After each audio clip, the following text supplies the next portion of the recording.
YCP అధినేత జగన్మోహన్ రెడ్డి గారు అయితే పులివెందుల ఓటమి అనేది ముందే ఊహించారు అనేది చాలా స్పష్టంగా అర్థమైపోయింది. ఆ నేపథ్యంలోనే ముందుగానే కొన్ని కీలక వ్యాఖ్యలు అయితే చేశారు. అందులో చంద్రబాబు నాయుడు గారిని చాలా గట్టిగానే టార్గెట్ చేశారు. అందులో ఆయన చేసిన వ్యాఖ్యలు ఇంకా చంద్రబాబు నాయుడు గారికి ఇవే చివరి ఎన్నికలు, ప్రశాంతంగా ఇంట్లో కూర్చొని కృష్ణారామ అనుకుంటే పుణ్యమైనా వస్తుంది, లేదంటే నరకానికి పోతామంటూ ఆయన చేసిన వ్యాఖ్యలు ఏవైతే ఉన్నాయో ఇప్పుడు సోషల్ మీడియాలో వైరల్ అవుతున్నాయి. అంతేకాదు ఆయన కొత్తగా ఒక మైండ్ గేమ్ ఏమన్నా స్టార్ట్ చేశారా అనేది, రాహుల్ గాంధీతో హాట్ లైన్లో చంద్రబాబు గారు టచ్లో ఉంటున్నారు త్రూ రేవంత్ రెడ్డి ద్వారా అనేది. ఇప్పటికే రాహుల్తో జగన్ ఏమన్నా కలుస్తారా, జగన్ టచ్లో ఉంటారా అనే ప్రచారం జరుగుతున్న నేపథ్యంలో ఎన్డీఏ కూటమిలో భాగస్వామ్యంగా ఉన్న తెలుగుదేశం పార్టీని ఇరుకుని పెట్టే వ్యూహం ఏమన్నా రాజకీయం ఏమన్నా మొదలు పెట్టారని అనుకోవాలా? ఒక్కసారిగా చంద్రబాబు నాయుడు గారి మీద ఆ స్థాయిలో ఫైర్ అవ్వడానికి వెనక అసలు కారణం ఏంటి? ఇదే అంశం మీద చర్చించే ప్రయత్నం చేద్దాం. సార్, ఒకటి పులివెందుల ఎన్నికల నేపథ్యంలో కొన్ని స్ట్రాంగ్ వ్యాఖ్యలు అయితే చేశారు. అయితే ఈ మధ్యకాలంలో ఎక్కువ ముసలిడు ఇలా మాట్లాడుతున్న నేపథ్యంలో ఇప్పుడు ఏకంగా ఇవే చివరి ఎన్నికలు, ఇంట్లో కూర్చుని కృష్ణారామ అనుకుంటే పుణ్యమైనా వస్తుంది, లేదంటే నరకానికి పోతావు, ఇవి కొంచెం ఏమన్నా లైన్ దాటినట్టు ఏమన్నా అనిపించిందా? పరిదాటి ఏమన్నా మాట్లాడారా? అయినా ఒక ఆస్పెక్ట్ జగన్ గుర్తుపెట్టుకోవాల్సింది ఏంటంటే, మనది సంస్కృతిపరమైనటువంటి సమాజం. తెలుగు రాష్ట్రాలు ఇంకా సంస్కృతికి విరుద్ధంగా ఉన్నటువంటి రాష్ట్రాలు కాదు. పెద్దవాళ్ల పట్ల గతంలో ఇచ్చే గౌరవాలు మనం ఇవ్వట్లేదు, కానీ అవమానించడాన్ని అంగీకరించం మనం. ఇదివరకటి రోజుల్లో తాత గారు అనే స్టేజ్ నుంచి తాత అనే స్టేజ్ ఉంది. ఇప్పుడు ఏం తాత అంటున్నాం అంటే విసుక్కుంటున్నాం, కానీ ఏరా తాత అను. ఇది మనం గుర్తుపెట్టుకోవాల్సింది. వయస్సు పరమైనటువంటి పెద్దరికం నీకు నచ్చినా నచ్చకపోయినా ఇవ్వాలి, గౌరవం. అక్కడ ఈయన దారి తప్పుతున్నారు. ఇప్పుడు రాజశేఖర్ రెడ్డి చంద్రబాబుని ఏకవచనంతో మాట్లాడడంలో తప్పులే, లేదా చంద్రబాబు అని ఈయన మాట్లాడడంలో కూడా తప్పులేదు, ఈయనో పార్టీ అధినేత కాబట్టి. కానీ ఇట్లాంటి పదజాలం తప్పు ఖచ్చితంగా. ఎందుకంటే ఆ పదజాలం వలన ఈయనకి ఏమైనా ఒరుగుతుందా? దానివల్ల తటస్థులలో ఒక నెగిటివ్ వస్తుంది. తటస్థులు ఎవరైతే చంద్రబాబు మీద ప్రేమ ఉండదు, జగన్ మీద ప్రేమ ఉండదు, వాళ్ళు సంస్కారవంతమైన రాజకీయం ఆశిస్తారు. వాళ్ళు తెలుగుదేశం చేస్తున్నటువంటి ఈ తరహా రాజకీయం నచ్చకపోవచ్చు వాళ్ళకి. ఇదివరకు నచ్చిన వాళ్ళు కూడా, జగన్ మీద ద్వేషంతో వేసిన వాళ్ళు కూడా ఇప్పుడు కొంత ఈ తాజా జరుగుతున్న పరిణామాల్లో జగన్ వైపు టర్న్ అవ్వాలనుకున్నప్పుడు వాళ్ళకు ఫీలింగ్ ఏమొస్తుంది? దాన్ని ఏమంటారు, బ్యాక్ బెంచ్ బాయ్ లాంటి ఫీలింగ్ వస్తుంది. మనకి టీచర్లకి ఎంత బాగా చదివినా బ్యాక్ బెంచ్లో ఉన్నోడిని బ్యాక్ లాగానే చూస్తుంటాడు. అట్లాగైపోతుంది.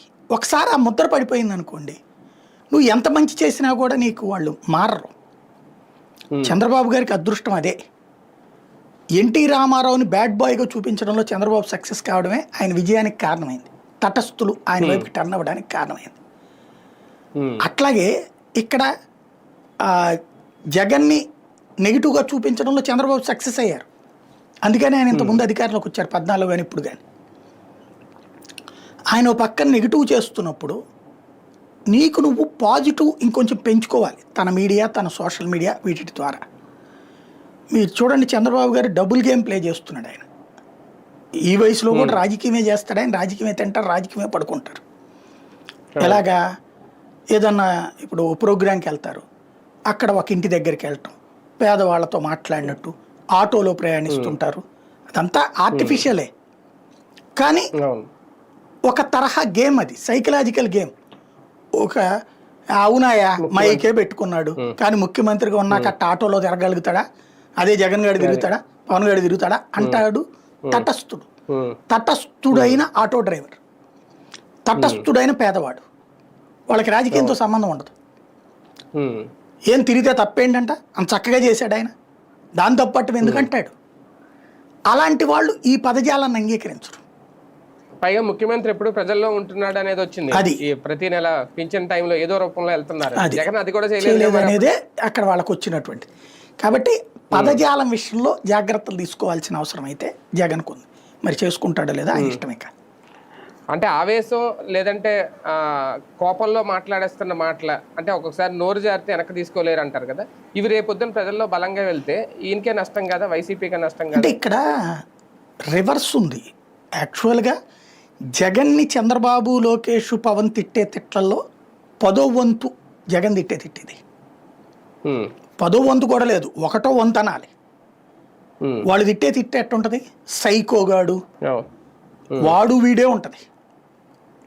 సైకో అనే పదం వాడకుండా వాళ్ళు ఎప్పుడు వాడరు, రాక్షసుల కింద చూపెడుతుంటారు. ఆ అసహనాన్ని జగన్ ఇక్కడ ఎక్స్ప్రెస్ చేస్తున్నాడు అప్పుడప్పుడు. కానీ వాళ్ళేంటి తెలివిగా ఉపన్యాసంలో భాగంగా మాట్లాడేసినట్టు మాట్లాడేస్తారు. దాన్ని ఒక రొటీన్ అలవాటు చేసేసారు జనానికి. అంతే. దాన్ని ఖండించే విధం వైసీపీ దగ్గర లేదు. అంటే అక్కడ ఉపన్యాసంలో జగన్ తిట్టకపోతే ఆ ఉపన్యాసానికి మజా ఉండదు, ఎవరో వినరు, అది హైలైట్ అవ్వదు. అన్నిటికంటే మెయిన్ ఏంటంటే ఈయన ఎప్పటికైనా తెలుసుకోవాల్సింది, మీడియా, సోషల్ మీడియా ఇవేమీ లేకపోయినా నేను గెలిచానని ఆయన అనుకున్నాడు 19లో. ఇప్పుడు మారినట్టున్నారు, కొంచెం మారారు, ఇంకా చాలా మారాలి. ప్రింట్ మీడియాని ఇవాళకి కూడా తన సాక్షి తెప్పించే ఉంది, టీవీల్లో తన సాక్షి తెప్పించే ఉంది. టీవీ నేను ఎన్టీవీ తెలుగుదేశం వీళ్ళకి అంటగడుతోంది, కానీ వాళ్ళు న్యూట్రల్గానే ఉన్నారు. టెన్ టీవీ ఇలా ముగ్గురు కూడా రెండు వైపుల వెర్షన్స్ వేస్తున్నారు, కానీ వన్ సైడ్ వెర్షన్గా జగన్ నెత్తిని పెట్టుకునే ఎగరట్లేదు వాళ్ళు. కాకపోతే ఈటీవీ, ఏబిఎన్, TV5, మహా టీవీ లాగా వన్ సైడెడ్ వార్తలు వేయరు. అంటే వాళ్ళు ఇక ప్రధాంతో జగన్ని తిడతానే వేస్తారు. వీళ్ళు ఎక్కడ జగన్ని తిట్టరు, బాబుని కూడా తిట్టరు, వార్తల్లాగే ఇస్తున్నారు వాళ్ళు ముగ్గురు. ఒక సాక్షి ఈయనకి నెత్తిన పెట్టుకుంటుంది. ఓకే, సోషల్ మీడియాలో అతి పరిమితంగా వీళ్ళు ప్రోత్సహిస్తున్నటువంటిది, అతి పరిమితం. వాళ్ళు అధికారంలోకి రాకముందే 100 సోషల్ మీడియాని ప్రోత్సహించారు. ఇప్పుడైతే అధికారంలోకి వచ్చాక కొన్ని ఛానల్స్ ఉంటాయి చాలా విచిత్రమైనటువంటి అనమాట. న్యూట్రల్ ముసుగులో అసలు వాళ్ళు ఎవరు జర్నలిస్టులు కాదు, కెమెరామెన్లుగా పనిచేసిన వాళ్ళు, లేకపోతే అసలు పార్టీ కార్యకర్తలను కూడా విశ్లేషకులుగా, జర్నలిస్టులుగా తీసుకొచ్చి పెడుతున్నారు వాళ్ళు. చాలా మంది కార్యకర్తలే జర్నలిజం ఫీల్డ్ లో పనిచేసిన వాళ్ళు కూడా చాలా. అది వాళ్ళ దానికి వాళ్ళకి ఎంతో కొంత డబ్బులు ఇకపోతే వాళ్ళు ఎట్లా పనిచేస్తారు, చేసి పెడుతున్నారు. వీళ్ళు అట్లా చేయలేదు. కాబట్టి ఇప్పటికైనా సరే అది కూడా కాన్సన్ట్రేట్ చేయాలి. మేబీ ఏమన్నా ఎలక్షన్స్ ముందో 2 ఏళ్ల ముందో అట్లా పెడతారు. ఎప్పటి నుంచి డబ్బులు ఎందుకని ఏమన్నా ఆగుతున్నారో తెలియదు మనకి. జగన్మోహన్ రెడ్డి గారు అదృష్టం ఇంకోటి ఉంది సార్, ఇక్కడ మీరు అన్నట్టు ప్రోత్సాహం పరిమితమే అయినా ఆయనకు వచ్చే ప్రచారం అపరిమితం సోషల్ మీడియాలో. అది కూడా మరి ఆయన గమనించారు, ఆయన గ్రహించారు. అందుకనే ఆయన లైట్ తీసుకుంటున్నాడేమో అనిపిస్తుంది అనమాట. అందుకని నేనే ఎట్లాగ వచ్చేది వస్తుందిలే అనుకుంటున్నాడేం తెలియదు. అందుకే కదా మొన్న అలా అనుకుంటాను కదా ఇలా వచ్చిన పరిస్థితి 2024 ముందు తర్వాత గుర్తించారు. కానీ రాహుల్ గాంధీ పేరు తీసుకొచ్చి రాహుల్ గాంధీకి చంద్రబాబు నాయుడు గారికి ఏదో ఉంది అని చెప్పే ప్రయత్నం ఒక కొత్త స్ట్రాటజీయా? ఆయన ఏమన్నా కొత్త రాజకీయం ఏమన్నా మొదలు పెట్టారా జగన్? ఒక్క దెబ్బకి 3 పెట్టలు. ఇది ఒక్క దెబ్బకే 3 పెట్టలు. నెంబర్ 1, జగన్ మాట్లాడిన మాట మోడీ దగ్గరికి వెళ్తుంది. ఓకే, వాళ్ళకి తెలుసు ఆల్రెడీ తెలుగుదేశం ఏం కాంగ్రెస్తో కలిసి ట్రావెల్ చేయట్లేదు, కానీ నమ్మదగ్గ మిత్రుడు కాదు. మిత్రుడే, బీజేపీకి మిత్రుడే. అవకాశం లేదు కాబట్టి బీజేపీ వెంట వెళ్తున్నారు, కానీ అవకాశం వస్తే అటైనా వెళ్ళగలరు. నెక్ టు నెక్ వచ్చి ఉంటే మన సినిమా చూపించుండేవాళ్ళు. అంటే కాంగ్రెస్ కూడా కనుక ఇంకో 25 సీట్లు వచ్చుంటే ఖచ్చితంగా అదే రాహుల్ గాంధీ ఫీల్ అవుతోంది పాపం. ఇంకో 25 సీట్లు కనుక ఐఎన్డీఏ కూటమికి వచ్చుంటే, ఐఎన్డీఏ కూటమిలో ఈ భాగస్వామి పక్షాలకి ఏమొస్తాయి, కాంగ్రెస్కే రావాలి ఇంకో 10 సీట్లు వచ్చుంటే చంద్రబాబు నాయుడు ఏకంగా డిప్యూటీ ప్రైమ్ మినిస్టర్ వాళ్ళ పార్టీకి తీసుకున్నా ఆశ్చర్యపోనక్కర్లేదు.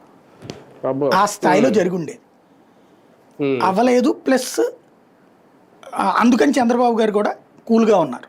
రెండో పక్కన పవన్ కళ్యాణ్ ఇంపాక్ట్ ఇక్కడ ఉంది కాబట్టి ఆయన తెలుగుదేశంతో మనమే అనేకసార్లు డిబేట్లో మాట్లాడుకున్నాం. జనసేన, భారతీయ జనతా పార్టీ, తెలుగుదేశం అధికారిక కూటమి, సిపిఐ, సిపిఎం, కాంగ్రెస్ అనధికారిక కూటమి వీళ్ళతో. 6 పార్టీల సంకీర్ణం నడుస్తుంది ఆంధ్రాలో అని మనం అనేక సార్లు మాట్లాడుకున్నాం. అవును అవును అది జగన్ నిన్న ఆయన నోట్లో నుంచి చెప్పాడు. ఓసారి కేంద్ర నోటీసులో ఉంచడం, వాళ్ళకి తెలిసి ఉంటుంది, ఇతను మాట్లాడటం, తద్వారా వీళ్ళు కాంగ్రెస్ పట్ల అంటే షర్మిలని అతిగా వాడుతున్నారు ఈ మధ్యన. సునీతని షర్మిలని, సునీత వేరు షర్మిల వేరు కాదు. ఈ ఇద్దరిని వాడటము అంటే జగన్ మీద వాడటము అంటే అటు ఆయన పేరేంటి మాణిక్యం ఠాకూర్, వీళ్ళందరినీ కూడా వాడేస్తున్నారు. ఈ ముగ్గురిని వాడుతున్నారు అంటే అక్కడ కాంగ్రెస్ బాబుతో కొలైడ్ అయ్యి ఉంది అనేటటువంటి ఫీలింగ్ని తీసుకెళ్ళడం ఇతను మోడీ దృష్టికి. ఇది నెంబర్ 1. నెంబర్ 2, అప్పుడు ఆటోమేటిక్గా తన మీద ఒత్తిడి తగ్గుద్ది కదా. మొన్న ఈ రాహుల్ గాంధీ ఈ ఎలక్షన్స్ ఓట్ల గురించి ఇష్యూ రైట్ చేసినప్పటి నుంచి వైసీపీ వాళ్ళు రగిలిపోతున్నారు. జగన్ మనం ఎందుకు ఆ బీజేపీ వాళ్ళని పట్టుకోవాలా, వాళ్ళకి నువ్వు 14లో సపోర్ట్ చేసావు, 19లో సపోర్ట్ చేసావు, కానీ వాళ్ళు మనకే హెల్ప్ చేయలేదు, పైగా చంద్రబాబుని తెచ్చి మన నెత్తిన రుద్దారు, మనకు 11 చేశారు, మనం ఎందుకు ఉండాలా, మనం కాంగ్రెస్ వైపుకి వెళ్ళిపోదామని. జగన్కి తెలుసు కాంగ్రెస్ పార్టీ వైపుకి వెళ్ళడం అంటే జగన్ తనని తాను ఆత్మహత్య చేసుకోవడం. ఇప్పుడు శరద్ పవారు, మమతా బెనర్జీ కాంగ్రెస్ని తొక్కి కూర్చోబెడుతుంది కింద. జాతీయ స్థాయిలో కాంగ్రెస్తో ఉంటుంది, దగ్గర ఎరగదనేదు, ఎందుకంటే అది ఎదిగితే కాంగ్రెస్ నుంచి వచ్చిన ఆవిడే కదా, ఈవిడికి దెబ్బ అయిపోతుంది. శరద్ పవార్ కాంగ్రెస్ని 4th ప్లేస్లో ఉంచడానికే ఇష్టపడతాడు తప్పించి 3rd ప్లేస్లోకి రానియడు. అక్కడ ములాయం సింగ్ యాదవ్ అయినా ఎవరైనా కాంగ్రెస్తో పొత్తు పెట్టుకున్న వాళ్ళు, స్టాలిన్ అయినా, వీళ్ళందరూ కాంగ్రెస్ కావాలి వాళ్ళకి, వాళ్ళ వల్ల ఓట్లు యాడ్ అవ్వాలి తప్పించి కాంగ్రెస్ ఎదిగితే వాళ్ళకి నష్టమని వాళ్ళకి తెలుసు. వాళ్ళందరూ కాంగ్రెస్ మిత్రులే. ఇప్పుడు జగన్కి ఇక్కడ కాంగ్రెస్తో కలవడం మిగిలినైతే ఇది కొత్తది పార్టీ, 14 ఏళ్లే. ఇందులో ఒకసారి ప్రతిపక్షం, ఒకసారి అధికార పక్షం, ఈసారి ప్రతిపక్ష హోదా కూడా రాలేదు. ఇలాంటి సిచ్యువేషన్లో కాంగ్రెస్తో మూవ్ అయితే పెత్తనం వాళ్ళు చలాయించడం మిగిలించేస్తారు, తగిన ప్రాధాన్యం రాదు. రెండవది, ఇక్కడ ఈ కార్యకర్తలకు ఆ మొక్క సర్ది చెప్పలేడు. అందుకోసం అసలు ఎందుకు తను వెళ్ళను అంటే అదే రాహుల్తో లింక్ కాను అంటే, రాహుల్ గాంధీనే కదా జగన్ అరెస్ట్ చేయించిన దాంట్లో కీలక పాత్ర. సోనియా గాంధీ సొంత పెత్తనమా ఏంటి అక్కడ? అప్పటికే రాహుల్ గాంధీనే కదా ప్రభుత్వాన్ని నడుపుతోంది. ఎవరు నడుపుతోంది 2009 తర్వాత? ఈవెన్ మన్మోహన్ సింగ్ తీసుకొచ్చిన బిల్లుల్ని చించి అవతల పడేశాడు రాహుల్ గాంధీ. 2014లో రాహుల్ గాంధీని ప్రధానమంత్రిని చేయడం కోసం రాష్ట్రం విభజించాలి. ఎందుకు? జగన్కి ముఖ్యమంత్రి సీట్ ఇస్తే రాజశేఖర రెడ్డి కంటే ముదురైపోతాడు. ప్రజాదరణ ఉండాలి కానీ పార్టీకి ఉండాలి కానీ వ్యక్తికి ఉండకూడదు అనేది రాహుల్ గాంధీ ఫార్ములా. రాహుల్ గాంధీ ఫార్ములా ప్రజాదరణ ఉండాలి, పార్టీకి ఉండాలి, నాయకుడు ఎదగకూడదు. లేకపోతే మధ్యప్రదేశ్లో సచిన్ పైలట్ కష్టపడితే తీసుకెళ్ళి ఆడెవడకు ముఖ్యమంత్రి ఇవ్వడం ఏంటండి? రాజస్థాన్లో అతని ఏది అశోక్ గెహ్లాట్ వాళ్ళు ఇదే వాళ్ళకి వేరే ఆయన పనిచేస్తే అంటే సింధియా, ఇదే మధ్యప్రదేశ్లో సింధియా, జ్యోతిరాజ్ సింధియా ప్రయత్నిస్తే తీసుకెళ్ళి వేరే వాళ్ళకి ఇచ్చాడు. దిగ్విజయ్ వీళ్ళందరూ తీసుకొచ్చి ముసలోడికి చెప్పారు అక్కడ. ఇక్కడ వచ్చేటప్పటికి రాజస్థాన్లో తీసుకెళ్ళినేమో సచిన్ పైలట్ని తొక్కిపడేశాడు. ఎందుకని? భవిష్యత్తులో వీళ్ళందరూ చరిష్మాటిక్ లీడర్లు, రాష్ట్రాల చరిష్మాటిక్ లీడర్లే జాతీయ స్థాయి నాయకులు అవుతారు. లైక్ ఒక గుజరాత్లో ఉన్నటువంటి మోడీ ఏకంగా జాతీయ స్థాయికి వచ్చాడు కదా, అక్కడ పని సక్సెస్తోనే కదా. రేపు తన కాంపిటీషన్ రాకూడదు ఎవరు. మీరు చూడండి, ఇందిరాగాంధీ ఉన్నప్పుడు ఏ రాష్ట్ర ముఖ్యమంత్రులైన బానిసలే తప్పించి ఎవరున్నారు? సోనియా గాంధీకి ఆ ఇమేజ్ లేకపోవడం. ఈవెన్ రాజీవ్ గాంధీ ఉన్నప్పుడు ఏ ముఖ్యమంత్రులకి ఆ హవా ఉంది? అక్కడ కాంగ్రెస్ సంస్కృతి, వాళ్ళు జెనెటికల్ కల్చర్ ఏంటంటే గాంధీల కుటుంబం, దైవాంశ సంభూతులు వాళ్ళు. మిగతా వాళ్ళందరూ భక్తులుగా మిగలాలి. సోనియా గాంధీకి అంత స్థాయి, ఈవిడ బయట నుంచి వచ్చిన ఆవిడ కాబట్టి ఆ జెనెటికల్ ఇంపాక్ట్ లేకపోవడం వల్ల కొంత ఇంకోటి గ్రౌండ్ లెవెల్లో అంత పట్టు లేకపోవడం వలన పెంచి పోషించింది నాయకుల్ని. అందులో రాజశేఖర రెడ్డి కూడా ఒకళ్ళు. ఆ రాజశేఖర రెడ్డి బిడ్డ ఎదిగాడు. తర్వాత ఆ టీం వచ్చేసింది. అంతకుముందు ఎవరైతే దూరమైన టీము లాబీ వచ్చేసింది సోనియా గాంధీ. రాగానే అమ్మా మీతో సమానంగా మీ అబ్బాయితో పోటీ పడి ఎదిగితే ఎట్ట వీళ్ళందరూ తొక్కేయమన్నారు. అందుకనే జగన్ని కేంద్ర మంత్రిని చేస్తే నీకు ముఖ్యమంత్రి వద్దు, పని చూసుకోమంది. నెహ్రూ గారి బిడ్డ కాబట్టి ఇందిరాగాంధీ పిఎం అవ్వచ్చు. ఇందిరాగాంధీ గారి బిడ్డ కాబట్టి రాజకీయాలు ఇష్టం లేని విదేశీ వనిత అయినటువంటి, అప్పటికి పౌరసత్వం కూడా తీసుకోలేదు ఆవిడ, విదేశీ వనిత అయినటువంటి సోనియా గాంధీని పెళ్లి చేసుకుని రాజీవ్ గాంధీ ప్రధాని అవ్వచ్చు ఏ అవగాహన లేకపోయినా. రాజీవ్ గాంధీ కొడుకు కాబట్టి ఇప్పుడు రాహుల్ గాంధీ పిఎం కావచ్చు. వీళ్ళందరూ ఆ కుటుంబ వారసత్వం కాకుండా ఇంకేముంది వీళ్ళకి? జనంలో నుంచి ఎదిగిన వాళ్ళ కాదు కదా. అదే తమ రాష్ట్రాల నాయకుల బిడ్డలు అవడానికి వీల్లేదు అంటారు. మర్రి చెన్నారెడ్డి గారి అబ్బాయి, నేదురుమల్లి జనార్దన్ రెడ్డి గారి అబ్బాయి, కోట్ల విజయభాస్కర్ రెడ్డి గారి అబ్బాయి, ఇట్లా వాళ్ళ అబ్బాయిలు వీళ్ళు బిచ్చం వేసేటటువంటి చోట ఉండాలి. ఓ ఎమ్మెల్యే సీటో ఒక ఎంపీ సీటో బతిలు అడుకుని తీసుకోవాలి. అంతే తప్పించి వాళ్ళు ఎదగకూడదు, ఇండివిజువల్గా ఎదగకూడదు. అలాగా జగన్ని ఎదగనీయకుండా తొక్కేయించింది ఆ రోజున రాహుల్ గాంధీ. జైల్లో పెట్టడానికి కారణం రాహుల్ గాంధీ. ఆ శంకర్రావుకి ఎవడిచ్చాడు కాగితం? శంకర్రావుకి మన దగ్గర కూడా అసలు ఫస్ట్ ఆ ఇంటర్వ్యూ చేసింది నేనే శంకర్రావుని. జగన్ మీదన హైకోర్టుకి లేఖ రాసి పిటిషన్ వేసినప్పుడు అతని ఇంటర్వ్యూ చేసింది నేనే. మొట్టమొదట మనకి జెమినీ న్యూస్లో నాకే వచ్చాడు స్టూడియోకి ఆయన, ఎమ్మెల్యే అప్పుడు. తర్వాత మంత్రి అయినప్పుడు కూడా మొట్టమొదటి మంత్రి అవగానే మొట్టమొదటి ఇంటర్వ్యూ మన స్టూడియోలోనే జరిగింది శంకర్రావు. ఎమ్మెల్యేగా ఉన్నప్పుడు పిల్లేసాక ఆయనకి మంత్రి ఇచ్చారు. ఆయనే చెప్పాడు ఆ రోజున, నా ఇంటర్వ్యూలోనే చెప్పాడు అధిష్టానం చెప్పింది అని చెప్పేసి. అధిష్టానం ఇచ్చింది కానీ ఆయన యాడ్ నుంచి పట్టుకొచ్చాడు కాగితాలు. నిన్న మన తులసిరెడ్డి గారు చెప్పుకొచ్చారు లెక్క.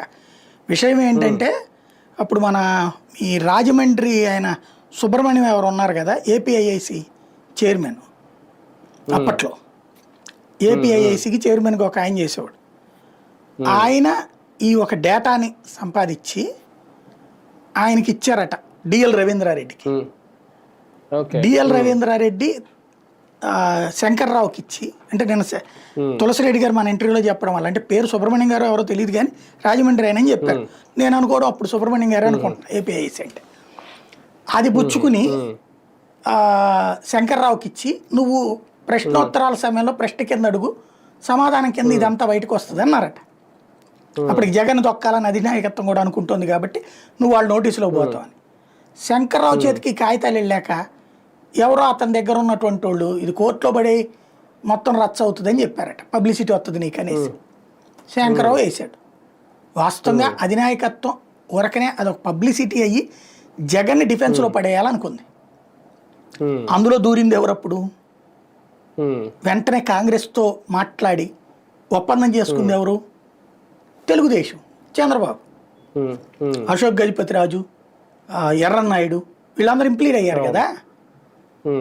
ఇంప్లీడ్ అయినటువంటి వాళ్ళందరూ అంటే ఏంటి? అప్పుడే కాంగ్రెస్ ప్రభుత్వాన్ని కూల్చడానికి అవిశ్వాస తీర్మానం చిరంజీవి ఇదే పెట్టుకొచ్చి వీళ్ళు తెలుగుదేశం, చిరంజీవి వచ్చి జాయిన్ అయిపోవడం, ప్రజారాజ్యాన్ని విలీనం చేసి. అసలు రాష్ట్ర విభజన టైంలో చిరంజీవి వచ్చి పార్టీని విలీనం చేయడం ఏంటి విచిత్రం కాకపోతే? ఈ పరిణామాలన్నీ ఎవరు? అధినాయకత్వమేగా చిరంజీవితో మాట్లాడింది కూడా. ఎవరి దగ్గరికి వెళ్ళని అహ్మద్ పటేల్ని పంపించింది అక్కడికి. అంటే జగన్ అనేవాడు సీఎం కాకుండా చూడాలన్నటువంటిది కసిగా అధినాయకత్వం ఉంది ఆ రోజున. అధినాయకత్వం అంటే సోనియా గాంధీ అనేది ముందు, తెర వెనకాల షాడో ప్రైమ్ మినిస్టర్ ఆ రోజున రాహుల్ గాంధీ.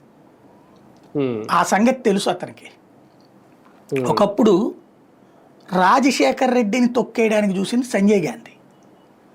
రాజశేఖర్ రెడ్డి టికెట్ కోసం వెళ్తే సంజయ్ గాంధీ మాకు తెలిసిన ఎవరిని పెట్టాలో పొమ్మన్నాడు. అంటే సరే వచ్చేసారు సైలెంట్గా.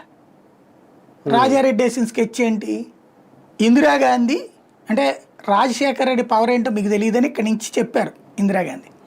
సంజయ్ చూసుకుంటాడులే అంది సంజయ్ గాంధీ. అందుకని ఆ ఎలక్షన్స్లో తొలి బహిరంగ సభ కడపలో పెట్టాడు, ఇందిరాగాంధీ అటెండ్ అయ్యే సభ పెడితే కడపలో ఇందిరాగాంధీ పిలిచి స్టేజీ మీద మాట్లాడి అభ్యర్థిని పిలిస్తే కాంగ్రెస్ అభ్యర్థి లేడు, నామినేషన్ ఇలా కాంగ్రెస్ అభ్యర్థి.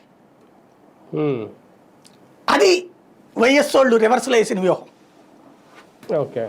ఇందిరాగాంధీ కాంగ్రెస్ నుండి బహిష్కృతురాలయ్యాక, ఎమర్జెన్సీ అయ్యాక బహిష్కృతురాలయ్యాక ఒరిజినల్ కాంగ్రెస్ పార్టీని నడిపించినోడు రాజశేఖర రెడ్డి. వీళ్ళు అంటుంటారు రెడ్డి కాంగ్రెస్ అని. రెడ్డి కాంగ్రెస్ అనేది ఏం లేదు, కాంగ్రెస్ నడిపించింది రాజశేఖర రెడ్డి. అప్పుడు ఈ కాంగ్రెస్ అని పెట్టుకుంది కదా ఈవిడ. ఆ టైంలో ఒరిజినల్ కాంగ్రెస్ లోనే ఉన్నాడు రాజశేఖర రెడ్డి. అంటే గాంధీల కుటుంబం అన్నా కూడా వాళ్ళు అక్కడ ధైర్యంగా లెక్క చేయలే అప్పుడు. ఆ రోజుల్లో చివరికి మళ్ళీ అదే రాజశేఖర రెడ్డిని దగ్గరికి తీయాల్సి వచ్చింది, కాంగ్రెస్ అయ్యి మళ్ళీ కాంగ్రెస్ విలీనం చేసే టైంలో. కానీ ఆ కోపంతోనే ఆయన ముఖ్యమంత్రిని కానీలా చాలా రోజుల పాటు. ఇక గత్యంతరం లేని పరిస్థితుల్లో ముఖ్యమంత్రి అభ్యర్థిత్వానికి సోనియా గాంధీ ఒప్పుకుంది. ఇందిరాగాంధీ వాళ్ళు బతుకుంటే ఆయన సీఎం కానిచ్చేవాళ్ళు కాదు ఎప్పటికే. ఎందుకంటే ధిక్కార స్వరం అనేది వాళ్ళ కుటుంబ ఆలోచనలోనే ఉంది. ఎవడికో మేము బానిసలు మీద పో అనే మెంటాలిటీ వైఎస్ కుటుంబంలోనే ఉంది. ఆ ఇంపాక్టే జగన్కి. కాబట్టి ఇతను పట్టించుకోవాలి అది వీళ్ళ దాన్ని. అంటే నువ్వు ఓదార్పు యాత్ర చేయడానికి వీల్లేదు, మేమేదో మంత్రి పదవి ఇస్తే ముసుగు కూర్చో సహాయ మంత్రి పదవి అనేటటువంటి దాన్ని అంగీకరించలేదు అతను మనస్తత్వం. దానికి ఇతను తొక్కడానికి ఏకంగా భారతదేశ చరిత్రలో ఇంత రాక్షసత్వంగా ఎప్పుడు చేయలే. ఎమర్జెన్సీలు ఇందిరాగాంధీ తర్వాత 16 నెలల పాటు పెట్టి జగన్ ఎక్కడ బయటకు వస్తే తను పబ్లిక్లో సింపతి వస్తుందో అని చెప్పేసి 16 నెలలు జైల్లో ఉంచడం ఒక ఎత్తు అయితే, జగన్ నుంచి డైవర్షన్ అవ్వడం కోసం రాష్ట్ర విభజన చేశారు. జగన్ కోసమే రాష్ట్ర విభజన చేశారు. ఆ రోజున ఏంటి 25 సీట్ల దాకా తగ్గుతాయని తేలింది, 15 నుంచి 25 సీట్లు. అప్పుడు వీళ్ళందరినీ కూర్చోబెట్టారు. ఎక్కడ పోతున్నాయి ఈ 25 సీట్లు? రాజశేఖర రెడ్డి ఉన్నప్పుడు 30కి పైగా సీట్లు ఒక్క ఆంధ్రాలో రావడం వల్లనే కాంగ్రెస్ పార్టీ 2 సార్లు అధికారంలోకి వచ్చింది. రెండోసారి రాజశేఖర రెడ్డికి అసెంబ్లీలో మెజార్టీ తగ్గిన, కేంద్రంలో మెజార్టీ వచ్చింది పార్లమెంట్ స్థానాల్లో. అందుకనినే 2 సార్లు 2004లో కాంగ్రెస్ అధికారంలోకి వచ్చింది, ఆంధ్రప్రదేశ్ ఎంపీలు వెళ్ళాయి. 2009లో వచ్చింది ఆంధ్రప్రదేశ్ ఎంపీల వల్లే. ఆంధ్రప్రదేశ్లో ఆ పరిస్థితి దెబ్బతింటోంది అని తేల్చి చెప్పాక, వాళ్ళ నివేదికలు వచ్చాక దాన్ని డైవర్ట్ చేయాలంటే వీళ్ళనందరినీ కూర్చుంటే మనం తెలంగాణ ఇచ్చేస్తే 16కి 17కి 16 గెలిచేస్తాం మనమే. ఆ ఎంఐఎం కూడా మనకే సపోర్ట్ ఉంటుంది. కాబట్టి 17కి 17 మనయే. ఆంధ్రాలో కనీసం 7-8 గెలుస్తాం మనం, అట్లీస్ట్ 7-8. దాదాపు 25 మీకు తగ్గే సీట్లు ఎక్కడ వస్తాయి కదా అని తెలంగాణ నాయకులు చెప్పారు. జైపాల్ రెడ్డి, అతని పేరేంటి, కేకే, తర్వాత ఆయన పేరేంటి, మధు యాష్కి గౌడు, వి హనుమంతరావు, వీళ్ళు చెప్పారు. అప్పుడు చెప్పిన తర్వాత ఆంధ్ర ఎంపీలు కూర్చోబెట్టి అడిగారు, ఎన్ని సాధిస్తాం మనం ఇట్లాగిస్తే కనుక అని. ప్రాబ్లం అవుతుందమ్మా, బాగా నష్టపోతాం, 5-6 కూడా రావా అంటే వస్తాయన్నారు. అందుకోసం ఆంధ్రాలో వీళ్ళందరికీ మంత్రి పదవి ఇవ్వలేకపోతున్నామని రాయపాటికి పోలవరం కాంట్రాక్టు ఇట్లా వీళ్ళందరినీ పోషించేసి జగన్ని కంట్రోల్ చేయడం కోసం. ఎందుకు జగన్ రెడ్డి ఉమ్మడి రాష్ట్రంలో రెడ్డి సామాజిక వర్గానికి తెలంగాణ రాయలసీమలో పట్టుంది ఆర్థికంగా అన్ని విధాలుగా. కాబట్టి ఇతన్ని కంట్రోల్ చేయాలంటే తెలంగాణ విడదీసేస్తే అయిపోతుంది, రెడ్డి కాకుండా చేస్తే అయిపోతుంది. ఆంధ్రాకి అయ్యేటప్పటికి కమ్మ సామాజిక వర్గం బలంగా ఉంటుంది, కాపు సామాజిక వర్గం బలంగా ఉంటుంది, ఇక్కడ రెడ్డిని దొక్కేయచ్చు. ఇది వాళ్ళు వేసిన ఎత్తుగడ. అందులో భాగంగా జగన్ కానీ ఇదంతా స్కెచ్ ఎవరు? సోనియా గాంధీకి అంత సీన్ ఉందా? రాహుల్ గాంధీ. అదంతా తెలియదా జగన్కి? కాబట్టి అట్టంటోడి దగ్గరికి వెళ్ళి తల వంచే రకమా ఇది? అది తన కార్యకర్తకి చెప్పాలి. అది రెండో ప్లాన్ వేసుకున్నాడు. ఆ మొక్కలో అదొక ప్లాన్ ఉంది. మూడోది వచ్చేటప్పటికి రాష్ట్రంలో భవిష్యత్తులో వీళ్ళ ముగ్గురు, అంటే ఒకవేళ నువ్వు కాదన్నా సరే అదే షర్మిలకి ఇటు మాణిక్యం ఠాకూర్కో సంకేతం ఇచ్చాడు, మీరు కనుక నన్ను టార్గెట్ చేస్తే మీరు వాళ్ళు ఒకటే అనే కాన్సెప్ట్ నేను తీసుకెళ్తా, సింపుల్. ఇది అతను మూడంచెల వ్యూహం అనుసరించిందని కనబడుతుంది అక్కడ. ఇప్పుడు తాజాగా అంటే జగన్ గారు నిన్న వ్యాఖ్యలు చేసిన తర్వాత రాహుల్ గాంధీతో టచ్లో ఉన్నారు, హాట్ లైన్లో మాట్లాడుతున్నారు అనేది వాస్తవానికి సౌత్లో బీజేపీ బలపడాలని ఎప్పటి నుంచో అనుకుంటుంది. కానీ సౌత్లో బలంగా ఉన్నది కాంగ్రెస్ పార్టీయే నేరుగా కానీ, ఇప్పుడు కర్ణాటక కానీ, తెలంగాణ కానీ, మిత్రపక్షాలతో కానీ, తమిళనాడు కానీ, ఇక్కడ కానీ. అయితే ఇప్పుడు ఎట్టి పరిస్థితుల్లో బీజేపీని సౌత్లో బలపడనీయకుండా ఉండాలంటే చంద్రబాబు గారితో ఏమన్నా వ్యూహం రచిస్తున్నారా రాహుల్ గాంధీ? అదే కనుక జరిగితే రేపొద్దున ఈ కూటమి అనేది పదిలమేనా? అట్లేం లేదు. రాహుల్ గాంధీతో అంత ఇదేం కాదు. చంద్రబాబు నాయుడు ముందు జాగ్రత్త పరుడు, శత్రువులతో స్నేహం చేస్తాడు. ఇప్పుడు సిపిఐ సిపిఎం పేపర్ స్టేట్మెంట్ల వరకు విమర్శిస్తాయి. జగన్ విషయంలో ఏ స్థాయికి వెళ్ళారు వాళ్ళు? వీళ్ళ విషయంలో ఎందుకు వెళ్ళరు? పేరుకు మాత్రమే ప్రతిపక్షం వాళ్ళు. షర్మిలైన పేరుకు మాత్రం ప్రతిపక్షం. అదేది బెజవాడలో ధర్నా చౌక్ అంటే మా గాంధీనగర్లో కాలువ గట్టిన కాసేపు కూర్చుని భోంచేసి వచ్చేస్తారు రోజు. పేపర్లో వేసుకుని ఇదిగో మేము ప్రభుత్వానికి వ్యతిరేకంగా పోరాడామని. ఏం పోరాడుతున్నారు వీళ్ళు? నిజంగా కమ్యూనిస్టు పోరాటం ఎట్టుంటుందో మనకు తెలుసు. కింద పడేసి లాగుతున్నా సరే నిలబడి అరవగలిగినటువంటి దమ్మున్నోళ్ళు వాళ్ళు. బషీర్బాగ్ కాల్పులే వాళ్ళ పోరాటానికి సాక్ష్యం. ఎందుకు చేయట్లేదు? చంద్రబాబు నాయుడు వాళ్ళతో అగ్రనాయకులతో ర్యాపో మెయింటైన్ చేస్తారు. సామాజిక వర్గ సమీకరణాలు ఉన్నాయి. జగన్ వీళ్ళని దగ్గరికి రానియడు. జగన్ పట్టించుకోడు వీళ్ళు ఎవరిని. అంటే చంద్రబాబు గౌరవిస్తాడు వీళ్ళకి. ఏదో ఒక మెయిల్ చేస్తాడు. ఇప్పుడు ఫర్ ఎగ్జాంపుల్ కమ్యూనిస్టులకు సంబంధించిన పత్రికలకి ప్రభుత్వ కాంట్రాక్ట్లు ఇవ్వటము, ఆ ప్రింటింగ్ కాంట్రాక్ట్ ఇట్లాంటివి, వాళ్ళకి ఏదన్నా పై పనులు చేసి పెట్టడమో చేస్తాడు. వాళ్ళు అడిగినట్టు చేయడం అన్నీ. కానీ 30-40% జగన్ ఒక్కడు కూడా చేయడు. కాబట్టి జగన్తో పోల్చుకుంటే వాళ్ళకి చంద్రబాబు బెటర్. అలాగే కాంగ్రెస్ కూడా అంతే. బీజేపీకి ఒకటే అతను చెప్పదలుచుకో హింట్. బీజేపీకి తెలియనంత అమాయకులు వాళ్ళు. కాకపోతే ఏంటంటే బీజేపీ కూడా ఎందుకు చంద్రబాబుతో మెయింటైన్ చేస్తుంది? జగన్ వద్దన్న బట్టినే కదా. జగన్కి అక్కడ ఏకైక సమస్యల్లో ఏంటంటే బీజేపీతో పొత్తు పెట్టుకోవడానికి సిద్ధపడ్డతను. బీజేపీకి ఆల్టర్నేటివ్ లేకనే తెలుగుదేశంతో పొత్తు పెట్టుకుంది. అంటే ఇలాగ ఏమైనా హింట్ ఇచ్చి రేపు పొద్దున్న బీజేపీకి దగ్గర అవుతారా? అతను ఏమైనా బీజేపీకి దూరం అయ్యాడా? మొన్న నితిన్ గడ్కరీ పుట్టినరోజు అయినా, రాజ్నాథ్ సింగ్ పుట్టినరోజు అయినా శుభాకాంక్షలు చెప్తానే ఉన్నాడు కదా. పాలసీ పరంగా 1-2 విషయాల్లో వ్యతిరేకించవచ్చు, కానీ బీజేపీకి ఏం దూరం కాలేదు కదా. ఎన్డీఏకి దగ్గర కాలేదు. అదే కదా, అంటే ఐఎన్డీఏలో చేరడం క్వశ్చన్ లేదు. కానీ అంటే బీజేపీకి దూరంగా లేరు. అలాగే బీజేపీకి ఇస్తున్న సంకేతం ఒకటే, నా జోలికి ఎక్కువ రానియకుండా చూసుకోండి. అది నేను ఎప్పటికీ మిత్రుడు అంతే, మిత్రుడు అంతే, మీ శ్రేయోభిలాషిని. నన్ను కూడా మీ శ్రేయోభిలాషిగా చూసుకోండి. అది అంతే. రైట్ చూద్దాం. మొత్తానికి జగన్మోహన్ రెడ్డి గారు అయితే టీడీపీని లేదంటే చంద్రబాబు నాయుడు గారిని ఇరుకుని పెట్టేశారా బీజేపీ దగ్గర? ఆయన చేసిన వ్యాఖ్యలు రాహుల్ గాంధీతో టచ్లో ఉన్నారు, అది కూడా త్రూ రేవంత్ రెడ్డి ద్వారా అనేది. ఇప్పుడు వాస్తవానికి బీజేపీకి ఇవేం తెలియని కాకపోయినా ఒకసారి ఆలోచించుకుంటారా? ఆత్మవిమర్శ చేసుకోవాల్సిన పరిస్థితి ఏమన్నా తీసుకొచ్చారా? ఎలా ఉండబోతాయి ఇంకా భవిష్యత్తు రాజకీయాలు? ఎప్పటి నుంచి ఒక మైండ్ గేమ్, మాస్టర్ గేమ్ ఏమన్నా స్టార్ట్ చేశారా జగన్? ఇందులో ఎవరు సక్సెస్ అవుతారు? వేచి చూద్దాం.